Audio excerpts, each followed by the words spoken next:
A very warm Sat Shri Akal to each and everyone watching KCGC.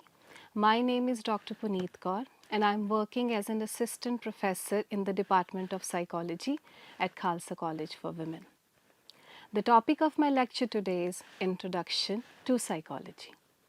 So before I begin with this, I would like to tell that from where this word psychology has come from. The word psychology has its roots in Greek mythology or literature. Psychology has been derived from two words, psyche and logos. Here psyche means soul and logos mean to study. So if we look into the literal meaning of this word psychology, it means study of soul. Initially, it was also considered as study of soul only. But it was criticized. Why? Because soul has no existence. We cannot conduct any kind of observation and experimentation on soul. Moreover, if we consider psychology as a soul, it looks like more of a religious study than of a scientific one. After that, study came up as in study of mind. But psychology as a study of mind has also been criticized on the same grounds as mind, just like soul, do not have any kind of existence. And it was very difficult to conduct experimentation upon mind. Then few thinkers like Titchener considered psychology as a study of consciousness. But it was also criticized. Why? Because consciousness, we can be aware about our consciousness, but we cannot tell what other person is conscious about. So it was also criticized and rejected. Then in contemporary and modern world, when we consider psychology in the scientific era, it came up as a science of behavior. Yes, science. Why? Because we can study cause and effect relationship in psychology. The laws of psychology are universal. These laws can be verified and are reliable. Moreover, psychology depends upon experimentation. So yes, in today's contemporary world, we can say that psychology is a science of human behavior and human relationships. And it is touching almost each and every aspect of human existence. Now let's talk about what these aspects are. These aspects are cognitive, which are related to higher mental processes like motivation, intelligence, problem solving, etc. Second aspect is cognitive, which is related to our bodily movements. The third aspect is affective, which is related to human emotions. And all these aspects are affected by psychology.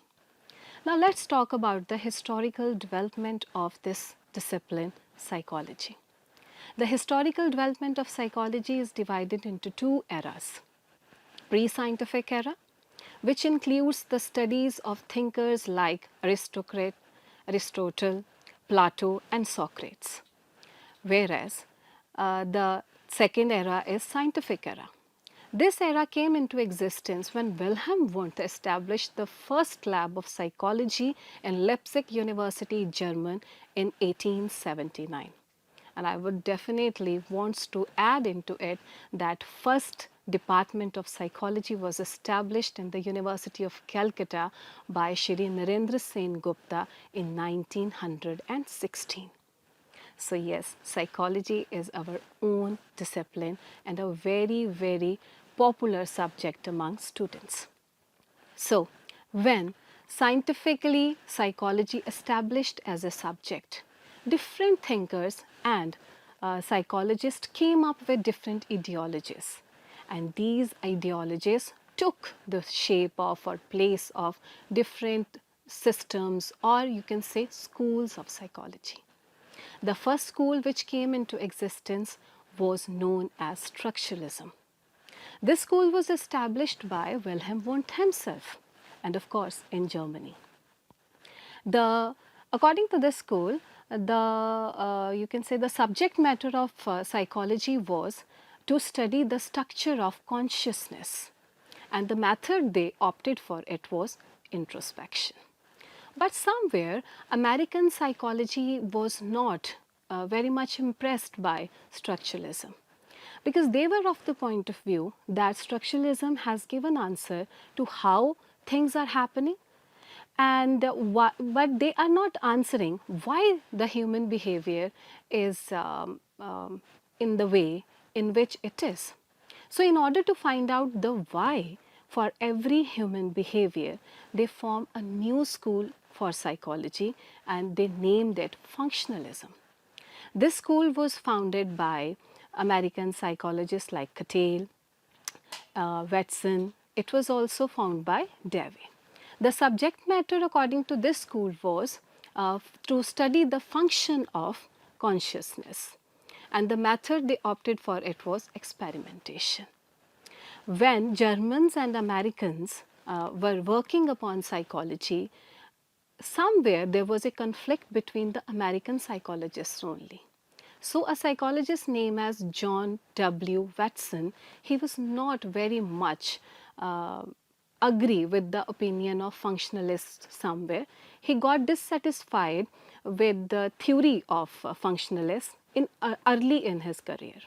So he came up with another school for psychology and named it Behavioristic School of Psychology. According to this school of psychology, the subject matter for the subject of psychology shifted to behavior, and he gave equal importance to the environment as well. The method he opted for it was observation, and he gave too much importance to the behavior, which to some extent is right as well.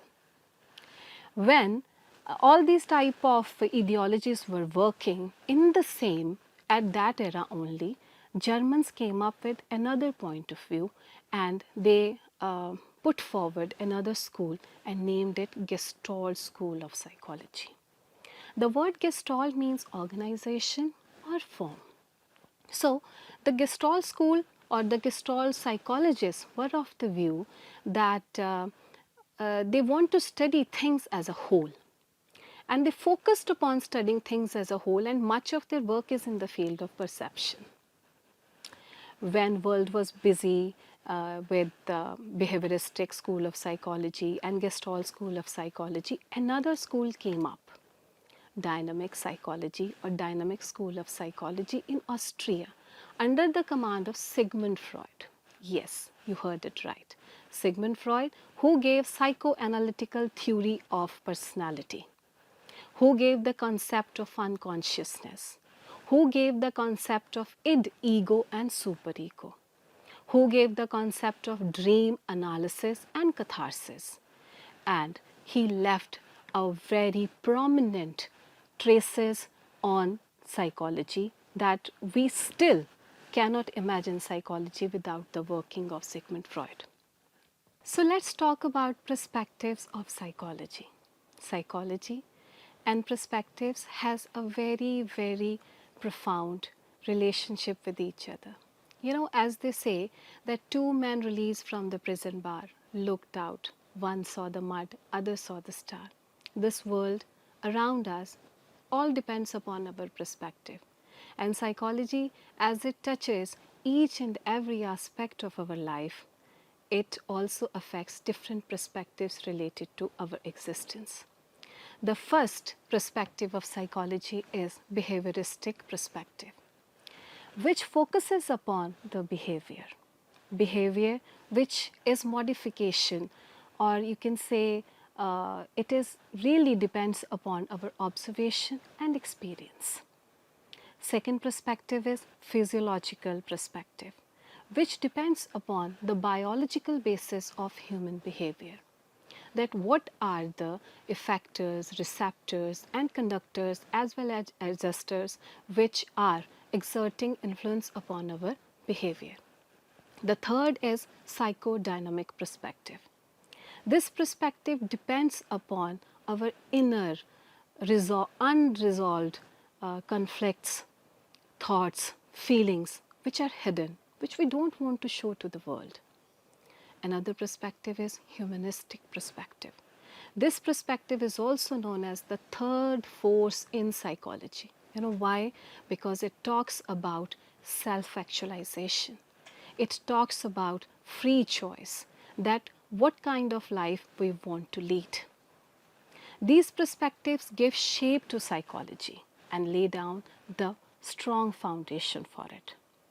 Along with it, if we come to the branches or scope of psychology, psychology has enormous number of branches which are focusing and contributing enormously and endlessly in the field of research and in the applied, you can say, criterions of our existence. And it is helping in the growth and development of mankind as a whole. For example, branches of psychology like experimental psychology, clinical psychology, educational psychology, sports psychology, community psychology, social psychology, right, and parapsychology. There are endless number of psychological subfields which are contributing in the field of research. And yes, they are exerting a lot of, you can say, positive impact and affirmative outlook it is providing to the people. And the most prominent and famous subfield of psychology in today's world is counseling and guidance. Yes, you heard it right. Counseling and guidance. Why it is needed and required? It is needed and required for the students. It is needed and required for the couples who are fighting with each other for divorce. It is required for families who are fighting over family businesses. Yes, psychology and psychologists are helping people to get and attain peace of mind. Somewhere peaceful living and peaceful mindset is required and needed. And if we talk about the scope of psychology, psychology is that field, is that science which is telling us how to live. It doesn't mean that only psychology can tell us that how do we have to live. But yes, as it is written in the Gurbani, Jo Brahmande soi pinde jo labbe so pave. In order to understand the world around us, first we have to understand our own selves. If we are not aware of what we want, what are our feelings, what are our desires, how can we understand people around us? Psychology not only makes us good human beings, but it also develops tolerance within us, which helps us to understand the thoughts and feelings of other people. And believe me, when we get tolerant to the fact that we all humans are different from each other, then we don't give any kind of negative remark to other peoples. Why? Because we know the why behind the way they behave. And that is all we should understand. And in this way, I would like to conclude that psychology is much required and needed field in today's world, because psychology helps us to grow as a human. Thank you so much.